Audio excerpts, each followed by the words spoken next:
What's up, Cap? Are we live, man? We're live, buddy. We're live. Let's go. All right.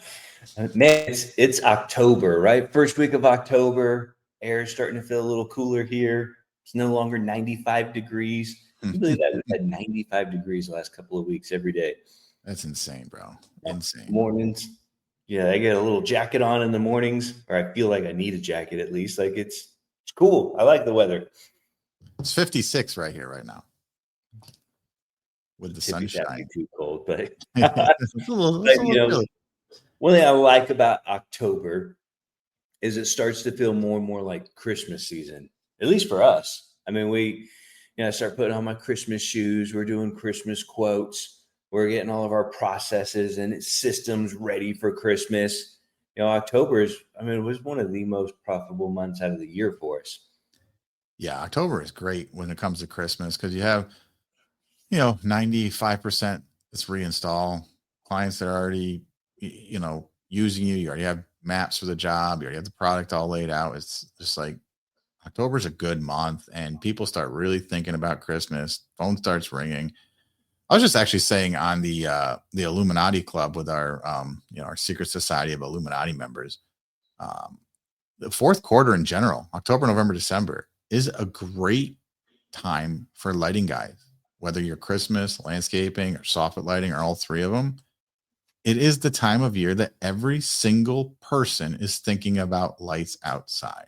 And it's amazing. So if you're not excited about fourth quarter as a lighting guy, Christmas or not, you're out of your mind. It is. I love it. Everyone is thinking about putting lights somewhere on their property during these next 3 months. And it's exciting. That's funny you say that.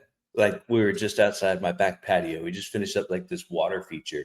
We built this cool deck around the water feature. I got to show you pictures. Waterfall. Yeah. It's pretty dope. But I was just thinking like, good gosh, we need more lights now that we actually want to sit outside and it's a little cool at night and the skeeters aren't quite as bad. It gets darker earlier. It's like, I'm thinking I need more lights. And we already have like 100. So, yeah. You get like 12 hours of darkness right now. And we'll be at half the day or more in darkness until like March or April.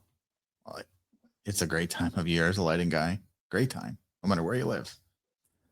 We're gonna hold our Christmas training event, right, for our team at our house this year, right? And we've got a big warehouse and our storage unit and everything on the back of the property. We have 8 acres. But we decided this year, like, we're just gonna do our house really, really well, and do some training over it. Awesome. Well, my wife gets pissed every year. She's, aren't you the Christmas guy? Like, why is it like visual style? Yeah. It gets too busy. If I don't do it early on, it's never going to get done. Yeah, it's important if you're the owner. Your house better look like you're the owner. No matter all the services you offer, better be on that property. Because otherwise you don't believe in your own product or service. And that's crazy. But speaking of that, training and everything, you're at $4 a foot for Christmas. What? Just kidding. I just wanted a good clip. That's so funny you say that because one of our glow geekers in Boise was saying he's really coming across that as a problem, getting people quoting $4.25 and $4.75 per foot. And this is like a big company with overhead. I think they just made a mathematical mistake or they didn't measure it correctly, or maybe he's over measuring. Whatever the case is, I feel like it's a mistake. But how do you handle that?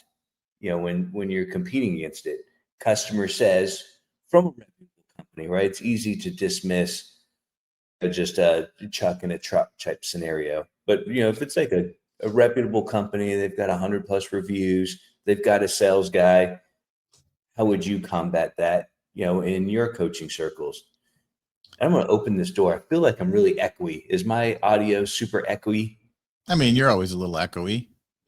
But go ahead and open it. It is, right? I mean, even when I plug my mic in, it never seems to work. I'm just in an echoey room. But if I open the door, it's less echoey.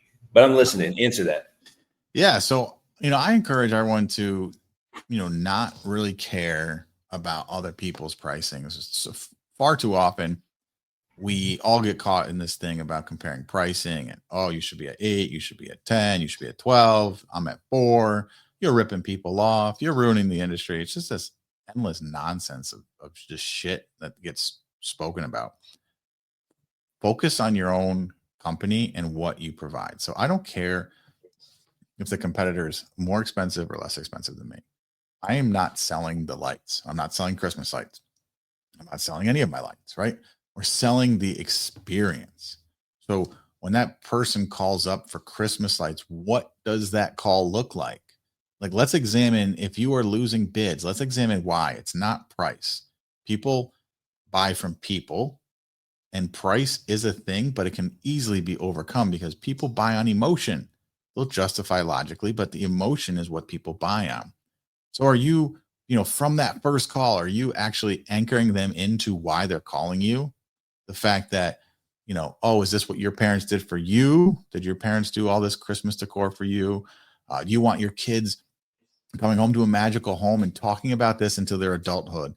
How you used to have the Christmas guys come and do our family's decorating and give you that time back with your family.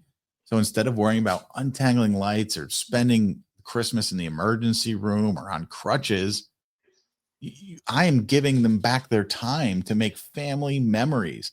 That's not some bullshit line we use for marketing. It is the God's honest truth.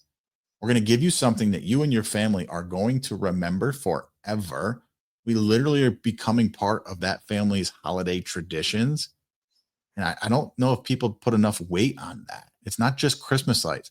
These families are inviting you in to become part of their family's holiday traditions. And I don't take that lightly.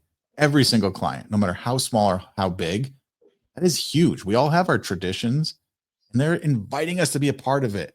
So if you're just answering the phone and doing all these quotes as if it's just lights, it's just Christmas lights, I'm competing on price, you're going to lose every time if you're not the low guy.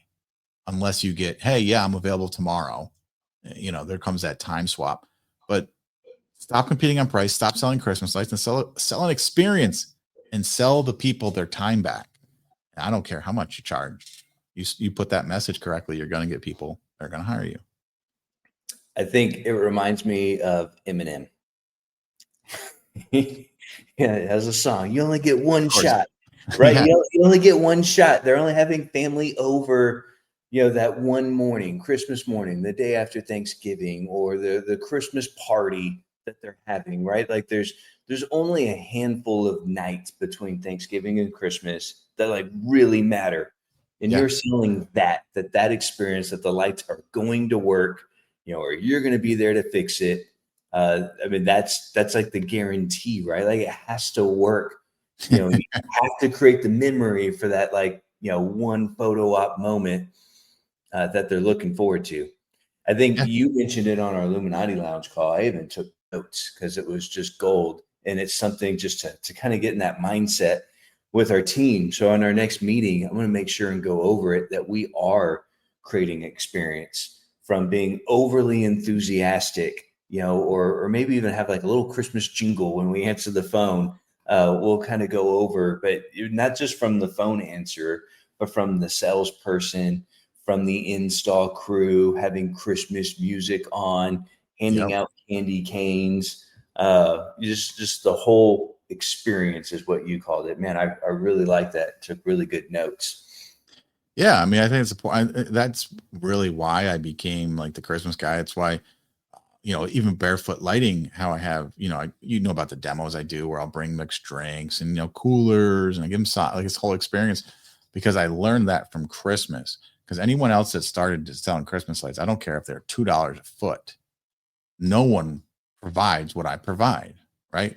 Like literally, I'm excited when you call. Literally, I'm excited that you give me the job. Literally, I'm excited that we're decorating for you. I've handed out hot cocoa and candy canes since year one, playing Christmas music since year one, right? You don't think every neighbor pays attention? You don't think when that family comes out to run out to their mailbox or car, it's just magical. Think about nostalgia is a hell of a drug. When you come out of your house and you hear Christmas music and you see these guys, all in red or green shirts and they're decorating, that transports you somewhere. And that feels so good. That's more than just a contractor mowing your yard, cutting down your trees. Like that's everything. They're going to be transported back into, I remember when I was helping my dad put up Christmas lights, or Aunt Susie. Do you remember what she used to do at her house? Like, man, stop fucking selling on the foot. like sell the experience. You'll change your life. Well said. I think also, what you mentioned, and I 100% agree with on the Illuminati Lounge call, anyone who's selling lights that cheap is going to book up super fast, right? Because they're the cheapest guy. And if they're trying, well, then they will book up fast. I love saving room in November. We try so hard at getting people to install in October and early November and like ASAP. So we're never booked out because it's the most golden calendar real estate of the entire year, the week Yeah, it before is. and the week after Thanksgiving. Like you're not a repeat customer getting that slot. And a couple of them do, right? Because they're just big clients and we give them that, priority calendar real estate. But otherwise, it's 100% blocked off for new guys because there's always that one customer that wants to spend $4,000 or $5,000 and can you get it done this week? Yep. You want to be able to say yes. People stop asking how much is it and they start turning that to when can you get them up? Yeah. In I see November, it. I start seeing that switch. I've had clients that want to use me at my higher price that literally say, "Man, well, this guy, like, he's not the guy I want to use, but he can get me done this week." I can't fault them for that, right? There is that switch, and it gets as soon as the closer we get to Thanksgiving, the closer that switch. You can actually be the worst person ever, have no experience, horrible phone etiquette, and still fill up your schedule in those couple weeks around Thanksgiving. I think an affluent customer is like mapping that out, right? Okay, there's only 25 days until Christmas, and you're trying to charge me 2,500. That means I'm paying $100 a day. So if this person can get me up 4 days earlier, well, then it's worth paying the extra $4. So that's what I'm Sure. paying per day anyway. So there's some kind of justification in their mind. Just like no one wants to spend 2,500 2 weeks before Christmas. It's very rare you get those big ones. Yeah. Oh no, you do when the in-laws are coming over and the husband forgot, or they're having a holiday party that just turned into a holiday party. I Yeah. love those calls. There's Absolutely love there's them. there's always a couple, I should say. There's just never a couple dozen. Oh Like yeah, yeah, yeah. No, I just for sure. awesome. I also kind of wrote down some thoughts, right? As we're just kind of getting ready in Christmas season. We have our company meetings, right, every Wednesday morning. Uh, so like I have it fresh in my mind to go over one thing that we always teach and preach, like on our team, is when you get a hot lead, or you got to call it immediately. Drop everything you're doing and call that lead when it comes in. I'm talking about like it gets emailed, someone emails you, refers you, it's a Facebook lead. They go to your website, fill out the thing, and you get a lead. What home advisor lead, Angie's List lead, whatever the lead is, you got to drop everything you're doing, call it within 5 minutes. Yeah, it was funny. Right as we were starting this podcast, I actually said, "Hold on, Shane, give me a second," because Emma was like, "Call me, call me, call me." I'm like, "Okay, this." She knows I'm on the podcast. She had a client on the phone that wanted to deposit. They haven't even gotten a price yet. She literally was like, "I am ready.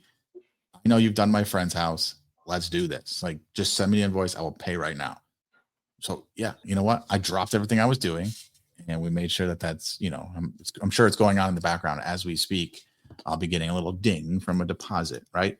But yeah, especially for Christmas time, when like you were just talking about, there might be 25 days of enjoyment of these lights. It's usually more than that, right?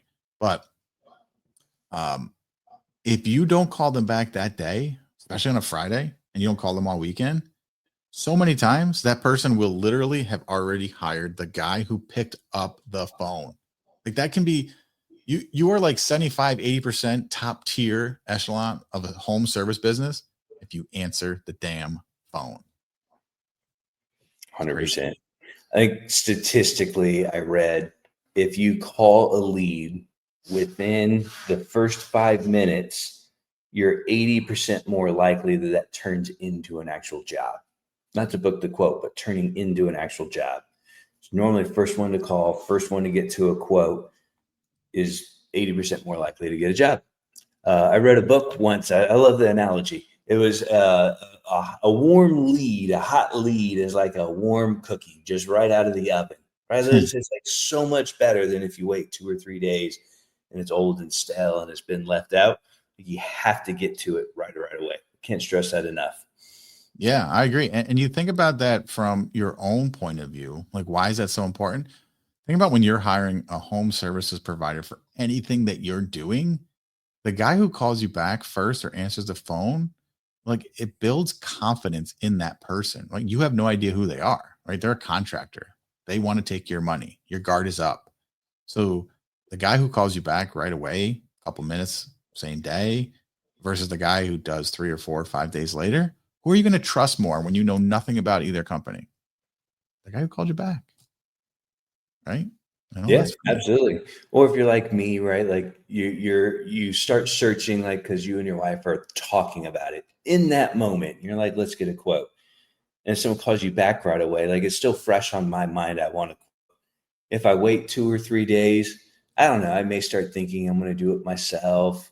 I'll hire Timmy, my son's friend that's doing Christmas lights. Maybe it's not that important. I'm going to spend that money on something else. Like you gotta get to me while my mind's right on it. or you Once forget it. they Forget change, about it. or I'll forget. How's that? I just talked to a guy yesterday, and I think he was from last week, right? He hasn't picked up his phone. It wasn't for me not getting in touch with him. But finally, he responded to one of my texts and was like, I don't even know what lights you're talking about. I asked for lights. Like the guy had no memory that he filled out a form. And he Right. was, once I told him what it was, he was like, oh, yeah, hell yeah, I want those. But like, it was seven days ago, he filled out that form requesting me to call him, and he had already forgotten. Go to that, right? He was probably in the moment. Oh shit, I want this, and then life goes on. I tell captains, crew guys all the time. We might think about lighting 24/7, 7 days a week.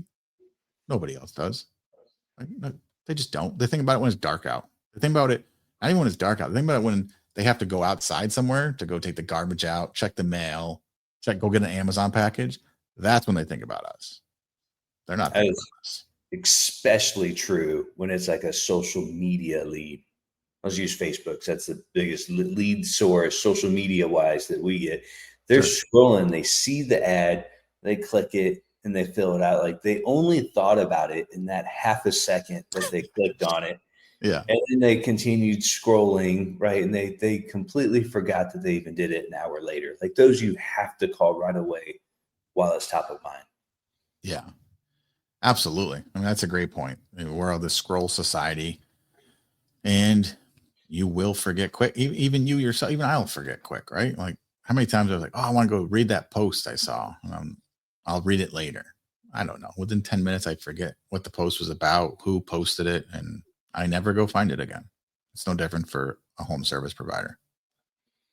Oh, I mentioned in the Illuminati Lounge, like the top two things that I think kind of changed our business as far as kind of prepping in early October.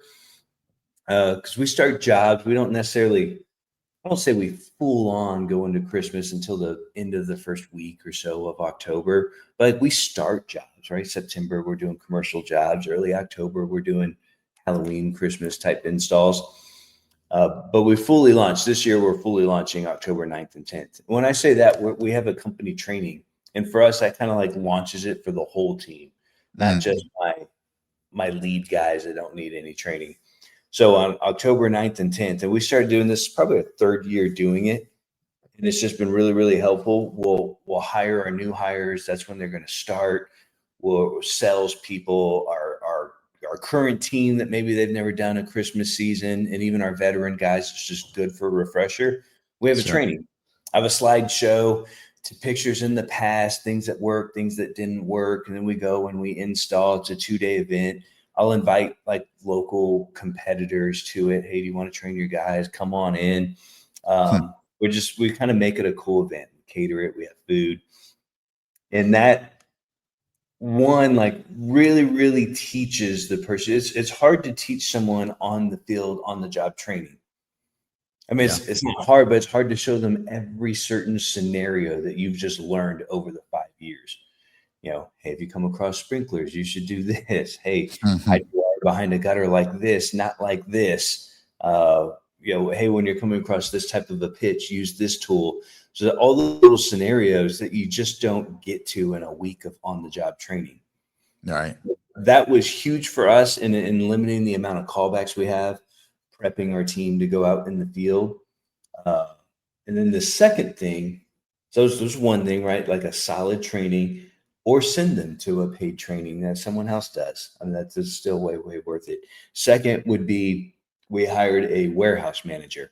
Mm-hmm. Now, I guess we didn't do this in the early years when I had 40 clients or something when we were building up. But after you get to, you're doing a couple 100,000 in revenue, you kind of got a good size. Having a morning person, it doesn't have to be full-time at first. It is full-time for us now, but having someone prep all the boxes. Could be a retired military guy that just likes to wake up 4 or 5 in the morning and he's there a few hours before the crew gets there. Could be one of your team guys that wants to get extra hours, or you could hire someone like me. But we have this person, so during the day when we sell a job, they're immediately pulling inventory, making a bucket, putting it in line whenever the install is. And then when the guys come in the morning, they're there in case they need a re-up on glue sticks or staples or any kind of like tool type stuff. They grab their bins, they load up, and they're in and out of there within 15 minutes. They've got pictures of the job through company cam. They've got detailed on where they're going on Jobber. We've already mapped out their route, and then the warehouse admin gets them all loaded up. So they're in and out super quick. Before, it was like one guy, the crew leader, getting boxes, pulling everything, checking everything. Is everything in here? Did I get a timer? And then the other 1 or 2 guys are standing around doing nothing for like an hour. And every crew, right, has that. It's like so much wasted time. So having everything prepped and ready to roll was also like a game changer for efficiency. Yeah. And I started using Warehouse Manager maybe, I don't know, I want to say 7 years ago or so. Started as part-time like you. And boy, did it change, because even you talk about guys standing around, or worse, they try to help. So they're like, oh, I know we need a wreath. So they grab a wreath. The crew lead doesn't know it. Crew lead's looking all over for this guy's wreath. Spend a half hour looking for a wreath that's already in the truck. Right. So all those, it was horrible. Or you forget, or I can't find them. The full white pile of wreaths and not the warm white pile, or he grabs a 48 instead of a 36 or whatever. Yeah. So we did, we used tape right on the ground. We had like purple, white, and yellow. I think we started off. It doesn't matter, right? But each crew had their own square. So in the morning, everything would be there ready for them to take up. But when they came back for the night, anything that came back was put into their square as well. So the warehouse manager would go through that. And what that helps us with is, sometimes, hey, this client came back with 19 mini strands. Like, wait, what? Why? Super red flag. So it allowed me to find out immediately, like the next day, if the team forgot something, or all of that. So it became great because the comeback would happen, quick count on what's coming back and why. So it was like that checks and balances just help us level out. And for have the guys just be able to come in, grab the stuff and go, they appreciate it too. And then they come back at night and they don't have to put anything back. They just, vomit it into their space. Game changer. And then as they're loading up, right, we have, a certain amount of materials that are kept in each truck. So some of the things like males, females, radios, right? There's always a new one for them to take. There's always a new radio, new MP3, fully charged, ready for them to take. They leave the old one, they take the new one. And same thing with like males and females. There's buckets. So hold up, I got a question on that. You're saying every crew gets their own little radio, like a little Ryobi or a little Milwaukee radio with the battery? Yep, with an MP3 player with the Christmas music ready to go. Yep, 2 of them actually, because one's in the field and one's charging at all times.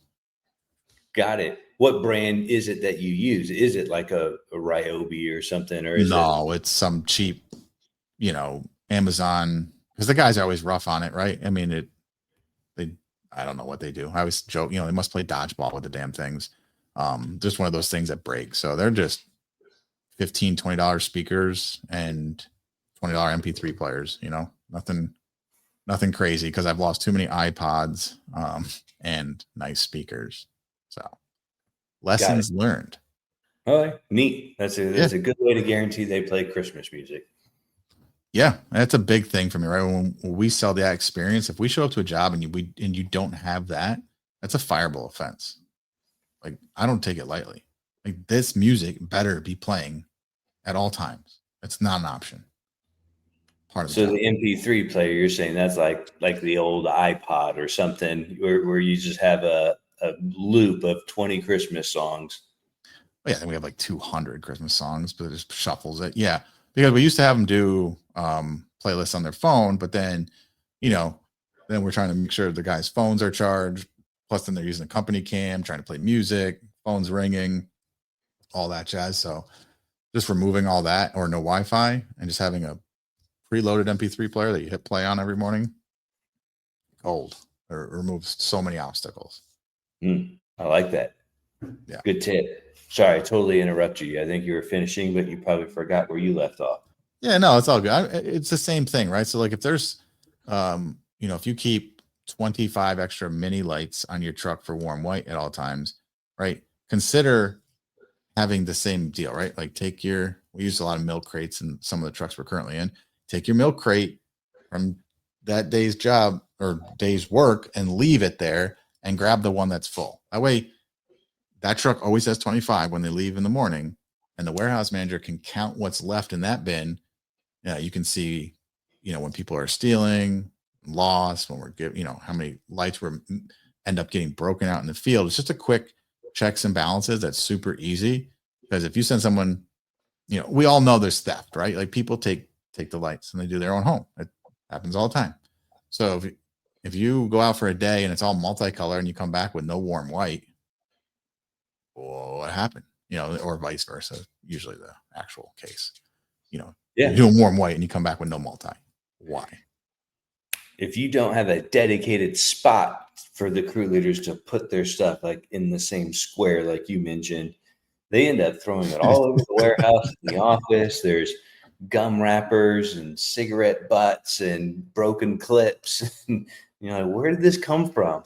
Or like, there's 19 strands of minis. Like, where is this bin? Who put this here? What customer did that go to? So having a dedicated spot for each truck is super helpful too. Yeah. And I will say, it's not all sunshines and roses. It is like for October. But once the heat of the season and we get the hell week, which we call the week before Thanksgiving, you have the most amount of incoming calls, you have the most amount of jobs that are going to get done, and you have a hard deadline. There's no moving that deadline. Maybe those squares don't stay perfect squares. Let's be real, right? Like it still gets crazy. Sometimes in like, we might need a secondary warehouse person in like November, like just to help the full timer because prepping jobs, and we still have runners, right? There's a runner. We do our best, but still people forget stuff or something breaks in the field, right? I'd rather have a runner than have that crew leave the job site. Well, that's where our warehouse manager comes in handy, at least. He's our runner. He drops kind of what he's doing and runs stuff. If he made a mistake or customers like, no, I said multicolored this year and we came with warm white last year. It happens. Oh, 100%. I'd say every year, like you said, hell week. Like every year, I think once it turns Thanksgiving, you are 100% burnt out at Christmas. And you're just like, when is this season going to end? Happens every year, but it gets less and less the more organized, and the more trained your team is. I think once you have guys that have been around for 3 or 4 seasons, it really starts to become a little more fun because they're trained. You don't have to hire so much. You don't have as many callbacks. Yeah, I agree. I mean, you got to have limits in place. That's what I learned because I never learned limits, right? I said yes to every job. I always push. I'd burn my guys out quick, right? Everyone was like 7 days a week, like 12, 14 hours a day, every day. Boom, boom, boom. There's money to be made. We got to go. I would burn everybody out. And then a fun job became, oh my God, another day. Oh my God, another day. So that's a lesson I learned is like we force at least 1 day off a week, but we recommend 2, but we force 1. No one's allowed to work 7 days a week anymore. We had guys early on that were like, yeah, because we pay commission, right? So they're getting super hungry and they're blasting through jobs. I want to work Saturday. And then everyone else says, well, I want to work Saturdays too, because they don't want to miss out on the juicy jobs. And then it's, well, I'm going to work Sunday, load me up with something good. And then they're all starting to work Sunday. And you think they can handle it because they want it and they're asking for it. And you as a business owner, you want to continue to push that envelope and make more money. But yeah, it'll bite you in the butt because that's not sustainable.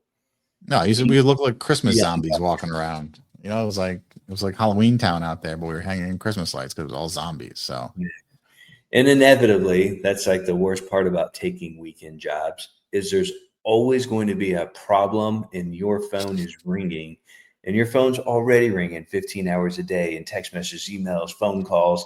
Last thing you want is to sit there and keep handling customers and employees on a Saturday or a Sunday. Yeah. Now we do have a lot of clients that we have to decorate on Sundays here, but we know that, right? They're businesses and they're closed then. So, that's something we plan on. But yeah, for sure. You can just lose your entire, for real, I used to lose my entire life. It used to be September 30th. And then it was like February 1st. I'm like, where'd my life go? Like made all this money, but I don't know if I even enjoyed anything. I don't remember anything. That's for sure. Just poof, like gone. And that's not the right way to run a business. Not only does that burn your guys out, it burns you out quick. And it burns your family out and your friends out because you have no life. And it's more than just, I got to grind. Like you're nothing but in that business, on that business 24/7. Woo, man. Now, get to that point and you're charging $4 or $5 a foot. You at least don't have a lot of money at the end of the season. Well, then it's even worse. And that's when those companies don't generally last and they'll sell to someone like us for much, much cheaper than they should because they're not profitable and they use crappy product. And then they're just done. I just want out. Yeah. I do not want another season. And then you don't have a business. There's really no worth to it. Oh yeah. Again, this is my 16th year in Christmas. And I've seen a lot of companies pop up. And I've seen almost all of them go away. They usually last 2-3 years, like legitimately, and then they're gone. They don't charge enough. Period. They have no systems. It's not people get into Christmas thinking this is going to be easy. And yeah, it's easy when you have 10 clients. I will agree. It's a good hillbilly accent. Thank you. 16 years. Good guess. Yes, sir. I've learned a thing or two along the way. I want to end it on a thought, right? We're talking about Christmas and you and I just, we were Christmas guys before we were landscape guys. Yeah. But landscape lights is really just as profitable as Christmas lights. You just don't have the drinking from a fire hose effect that we get in November. But I encourage my entire team and me, myself, we are planting seeds almost on every Christmas quote to at least like the qualified clients that we do landscape lighting and, hey, this is how I would do that. We do a glow show, and we're at least planting seeds. Sometimes that lands into sales right then and there. Sometimes just plant seeds so we can follow back up with them in January so we can start loading up the calendar in February, March. Yeah, brilliant. Yeah, brilliant. Always be planting seeds because seeds take a while to grow sometimes. Well said. All right. Anything else you got? No, go check out lightingtradeschool.com. We are having our badass 3 Amigos training in February. I never remember the dates, but they are on the website, lightingtradeschool.com. We are at least halfway filled up. There is a limit. There's only so much that me, Shane, and Nate can do. So if you want to come, check it out. Or if you want to miss out. There's only so much me, Shane, and Matt could do. Me, Matt, and Nate could do that we want to do, right? Like we want to be still have an intimate group, and we want you guys to walk away feeling you got a lot of one-on-one time and learned. So we're not just having 50 people there, or something crazy where we can't really get individualized attention. So there is a cap. I don't know if that's 20 folks or 30 folks yet, but I mean, there is a cap and we're over halfway full. If I'm you the ask cap. Nate, we're already full. Yeah. Yeah, that's right. And I'm the cap. But yes, we want to know each and every one of your names. We're going to get to know you. Like, we aren't trying to train the world. Like, we're going to form a real relationship if you're at our training, because that is the way we train, and we feel it's the best way to train, is to get to know every single person, so that one-on-one attention can happen. So that way, if you excel in group learning, check. If you excel in one-on-one learning, check. So I'm excited. I know Shane's excited. I know Matt's excited. Shane, but anyway. Hey, Matt. Well, we're both excited. It's going to come up quick, right? Because Christmas season is going to go by like that, and then boom, it's time to start heading to California for training. Yeah. So check it out. There's you can pay all in full. You can do like a 4-month payment thing. Price is going up in another couple days. All right. Love you guys. Go make some money. Deuce.